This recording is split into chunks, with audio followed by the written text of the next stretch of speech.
السلام علیکم۔ امید کامل اور یہ یقین واضح ہے کہ آپ سب خیر و عافیت سے ہوں گے۔ ہمارا نثری اسباق کا سلسلہ جاری و ساری ہے، اور ہم پڑھ رہے تھے اس سے پیچھے جو سبق تھا سر سید کے ذات و خصائل، اور اب جو ہم سبق پڑھنے کے لیے جا رہے ہیں وہ ہے ابو القاسم زہراوی، جو لکھا ہوا ہے حمید عسکری نے۔ سب سے پہلے ہم دیکھیں گے کہ حمید عسکری جو ہیں وہ کس قسم کے مصنف ہیں، کب پیدا ہوئے اور ان کی کون کون سی کتابیں ہیں۔ تو پروفیسر عبدالحمید خان، جو حمید عسکری کے قلبی نام سے معروف ہیں، 10 اگست 1909 کو پنجاب کے شہر بہاولپور میں پیدا ہوئے۔ بنیادی طور پر سائنس سے تعلق تھا، شعبہ فزکس کے پروفیسر تھے۔ شعر گوئی اور سخن فہمی بھی ان میں اچھی خاصی تھی۔ گورنمنٹ کالج لاہور سے ایم ایس سی پاس کی تھی، اس لیے روین کہلاتے تھے، اور گورنمنٹ کالج جھنگ، فیصل آباد اور لاہور میں فزکس پڑھا رہے تھے۔ عربی، فارسی، ہندی، انگریزی، پنجابی اور اردو کی زبانوں میں خوب مہارت رکھتے تھے۔ سائنسی کتب تحریر کی، ان کی چند مشہور تصنیفات جو وہ درج ذیل ہیں: کیمیا کے عمان، برق و مقناطیس، نوائے پاک، شاعری، نامور مغربی سائنسدان اور نامور مسلمان سائنسدان۔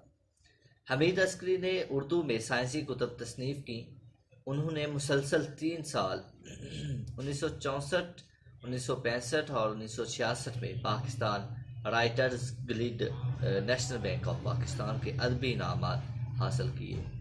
ان کی تصنیفات کی تعداد 13 تھی۔ حمید عسکری 12 اگست 1971 کو جہان فانی سے کوچ کر گئے، اور ہم جو سبق پڑھ رہے ہیں اس کا خلاصہ ابو القاسم زہراوی کا، کہ اندلس کی اسلامی مملکت کے نامور سائنسدانوں میں عظیم شخصیت ابو القاسم زہراوی خلف بن عباس زہراوی تھے۔ ان کے کمال فن کا لوحہ اہل مغرب بھی صدیوں تک مانتے رہے۔ شاہان اندلس کے 8ویں فرمان روا عبد الرحمن ناصر نے اپنے دارالسلطنت قرطبہ کے قریب اپنی ملکہ زہرہ کے نام پر قصر زہرہ بنوایا، اور حکومت کے دیگر حکام اور امراء نے بھی اس محل کے پاس اپنے مکانات بنا لیے۔ اس طرح زہراوی کا مرزبوم بھی یہی شہر تھا، اسی وجہ سے وہ زہراوی کہلاتے تھے۔ ابو القاسم زہراوی کے آباء و اجداد بھی اندلس کے ہی تھے، اور ابو القاسم زہراوی 936 میں پیدا ہوئے، 936 عیسوی میں، اور عبد الرحمن ناصر کے دور میں قرطبہ اوج پر تھا۔ قرطبہ میں اس وقت 3800 مسجدیں، 60,000 سر بفلک عمارتیں تھیں، عام لوگوں کے 2 لاکھ مکانات، 8,000 دکانیں اور 700 حمام تھے۔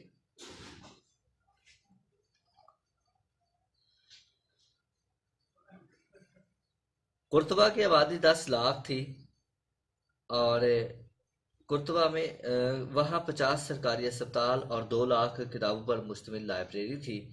قرطبہ میں عظیم یونیورسٹی بھی تھی، جس کے اساتذہ جلیل القدر علماء تھے۔ ابو القاسم زہراوی کو یہی تحقیق و تالیف والا ماحول میسر آیا۔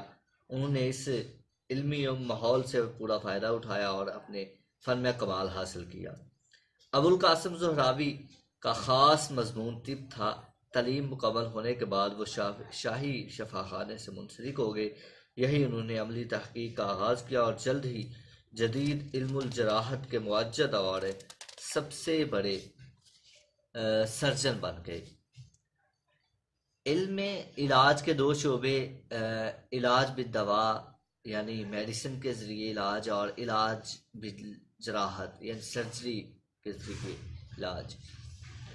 میڈیسن یعنی ایلوپیتھی طب کا چربہ کہا جاتا ہے، مگر جراحت کو مکمل طور پر مغربی ڈاکٹروں کی چیز قرار دیا جاتا ہے۔ یہ تصور اس لیے پھیلا کر عوام کو اسلامی دور کے عظیم سرجن ابو القاسم زہراوی کے کارناموں سے واقفیت نہیں، حالانکہ وہ سرجری کے بانی ہیں۔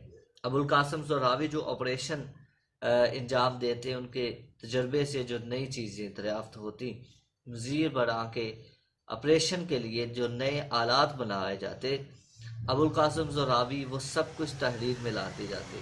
اس طرح وہ عظیم کتاب تصنیف ہو گئی جو صدیوں تک یورپ کی یونیورسٹیوں میں واحد معیاری کتاب رہی۔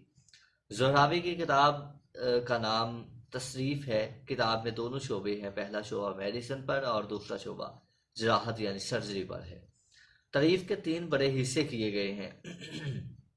پہلا حصہ داغ دینے سے متعلق ہے جو ازموع وسطیٰ تک استعمال ہوتا رہا۔ دوسرا اور تیسرا حصہ عملی جراحت کا بیان ہے۔ اس میں دانت نکالنے، آنکھوں کا آپریشن کرنے، حلق کا قوا کاٹنے، مثانے سے پتھرے نکلوانے، بواسیر کے مسے کاٹنے اور خنازیر کا آپریشن کرنے، ٹوٹی ہڈی جوڑنے، اترے جوڑ چڑھانے، معاف عضو کاٹنے، نیز ہر طرح کی تفصیل دی گئی ہے۔ اس کتاب میں سرجری کے 90% اعمال جن سے کسی سرجن کا واسطہ پڑ سکتا ہے درج کر دیے گئے ہیں، نیز حالات کی تصاویر بنائی گئی ہیں۔ ان میں قاسطیر یعنی پیشاب خارج کرنے کا آلہ، مقامہ الاسنان یعنی دانت نکالنے کا آلہ، محقن یعنی اینما کرنے کا آلہ، مختلف نشتر، کینچی، آری، سلائیاں سبھی دی گئی ہیں۔ التصریف میں ابوالقاسم زہراوی نے وہ چیزیں بیان کی ہیں جن سے طبی دنیا ناآشنا تھی۔ تحریر سادہ اور عام فہم ہے، ہر بات تفصیل سے بیان کر دی گئی ہے۔ فاضل مصنف فلسفیانہ موشگافیوں میں نہیں الجھا، صرف ضروری نکات کی وضاحت کی ہے۔ ابوالقاسم زہراوی کا ذکر تو اہل مغرب نے کیا ہے، مگر انہیں ابوالقاسس یا الزہراویس لکھا گیا ہے۔ اہل یورپ 18ویں صدی تک بھی اپنی کتب میں ابوالقاسم زہراوی کے حوالے دیتے رہے۔ بعض نے انہیں فن جراحت کا استاد کامل قرار دیا ہے۔ اہل یورپ اقرار کرتے ہیں کہ سرجری کا ابتدائی علم انہیں التصریف سے ہوا۔